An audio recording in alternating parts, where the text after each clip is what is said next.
on a particular level. Being calm is not the only thing that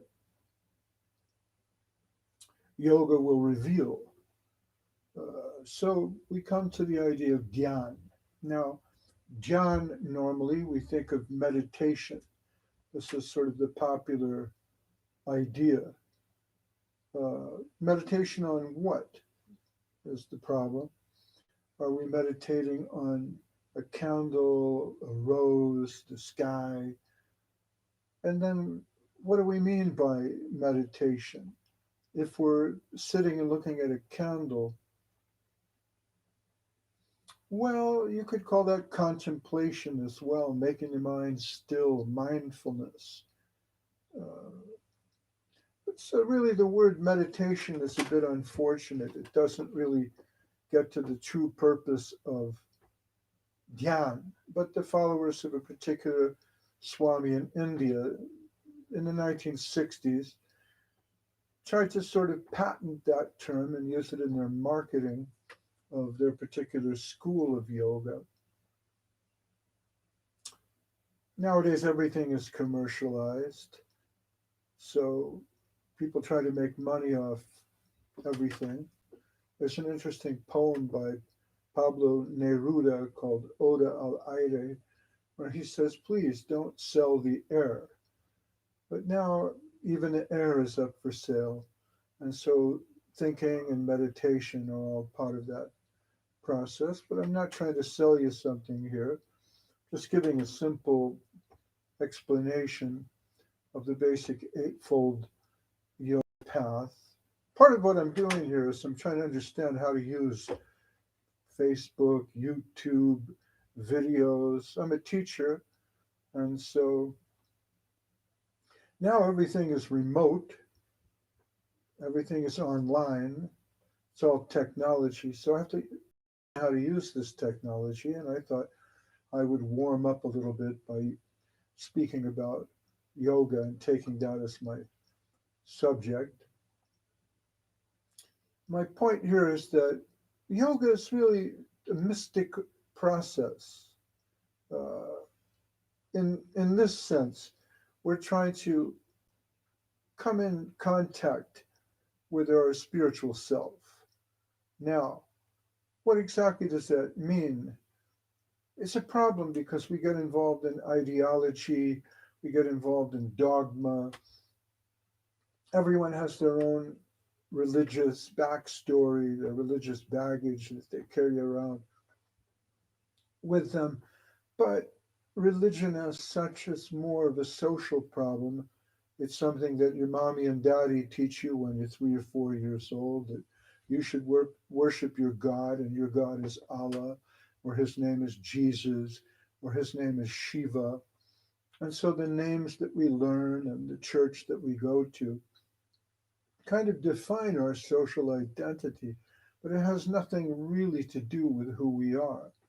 Uh, the dangerous thing about yoga is it puts us in touch with who we really are, and that's social identities. So sometimes in different parts of the world, yoga suddenly becomes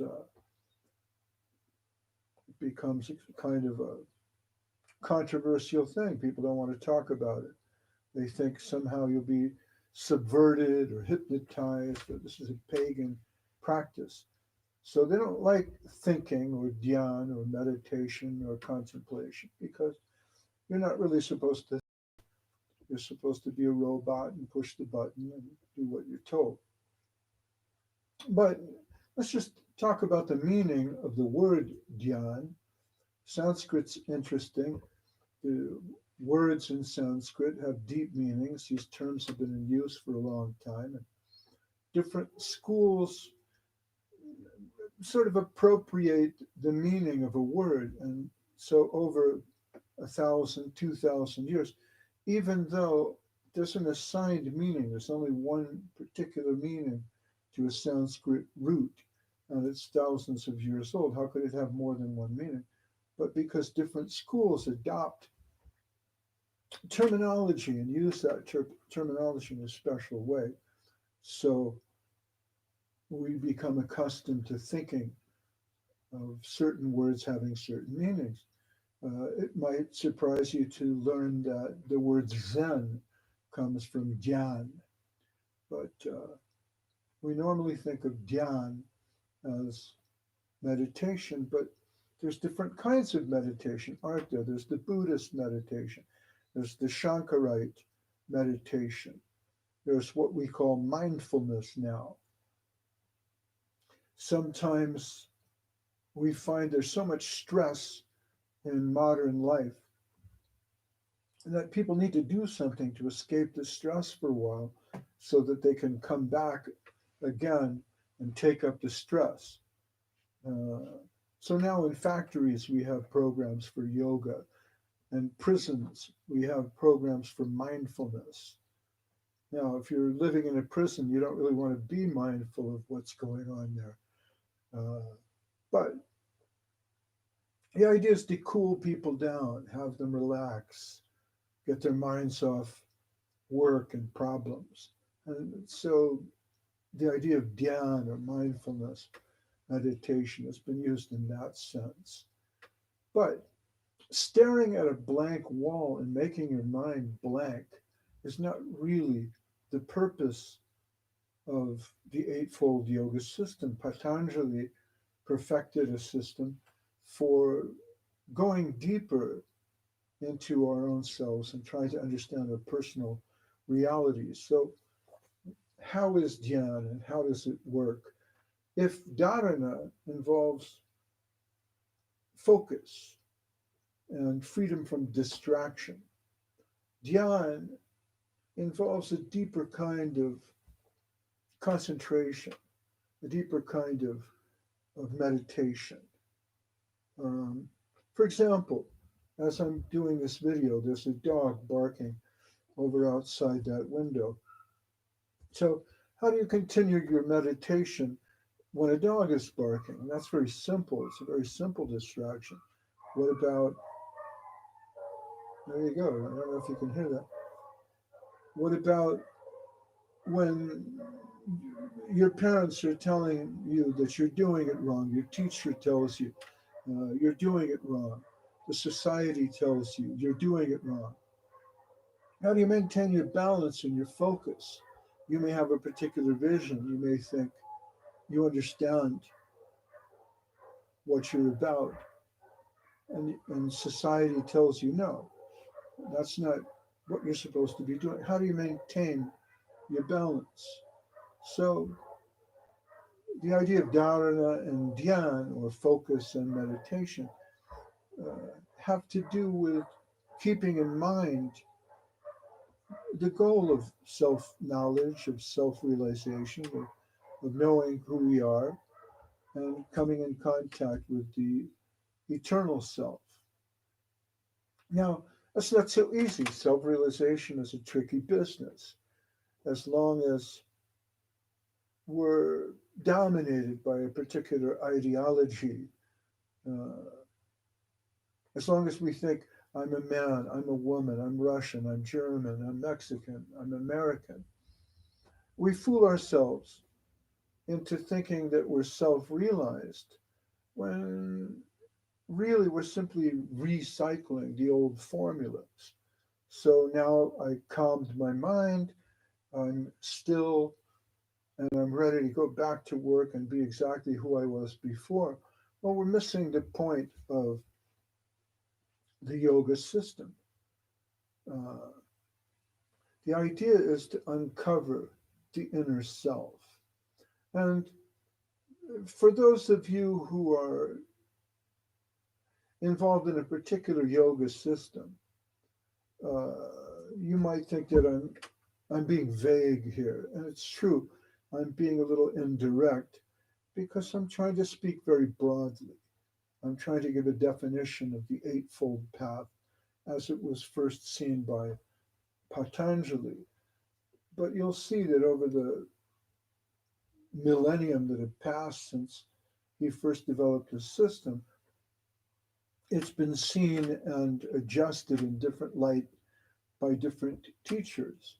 And I'm going to talk about more of that in a later series that I'll be developing here.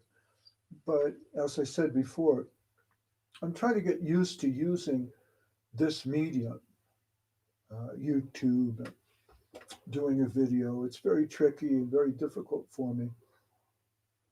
I have to keep in mind everything from the proper codes that I have to enter in order to live stream something to whether my microphone works all right. I have to keep a lot of different things in mind. So you can forgive me, please, if my first few videos are a little bit rustic and the quality is not so good. I'm trying to learn how to do this. So please be patient. And patience is another factor in the yoga system. So there we go. Now, you might think I'm being a little bit vague and indirect here, and I am. But I'm trying to give a very general definition of these different terms: yama, niyama, dharana, dhyan, pranayam, pratyahara, asana. So in our next little video, we'll talk about samadhi, which is also very popular. So different teachers will teach you focusing, mindfulness, focus on a candle, focus on a flower. It's not really dhyan. It may be meditation in the modern sense, but it doesn't really have much to do with yoga as it was conceived. The idea is to come in contact with your eternal self, your eternal nature. So you could say that true yoga involves meditation on the self. So I think this is an important point, because people get stopped before they come to meditation because they think, well, what am I meditating on? I need to have an object for my meditation. So they get this advice: well, meditate on a flower, meditate on the wall, meditate on a light. It doesn't matter what you meditate on. The idea is to blank the mind. This is not true. We're not meditating on material things. We're not meditating on the flower or the wall. We're not even meditating on the mind. We're trying to get a sense of soul experience, which means you need to leave cognition and the ego behind. But that's very difficult to do because the mind is always thinking. So if I tell you to still the mind, for example, then what happens is you get trapped in this thinking process where you go, okay, how do I think? Am I not thinking now? I think I'm not thinking. But this is not exactly the goal of meditation. The goal of meditation, again, is to try to separate illusion from reality or consciousness from matter.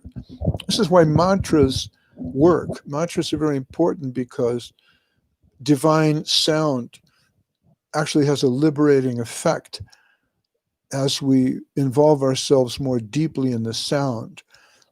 We leave behind cognition and metacognition, thinking and rethinking and overthinking things, and discover the eternal self separate from the physical body through this sort of process of contemplation or dhyan. So this is really the question that we're trying to take up here in the process of dhyan.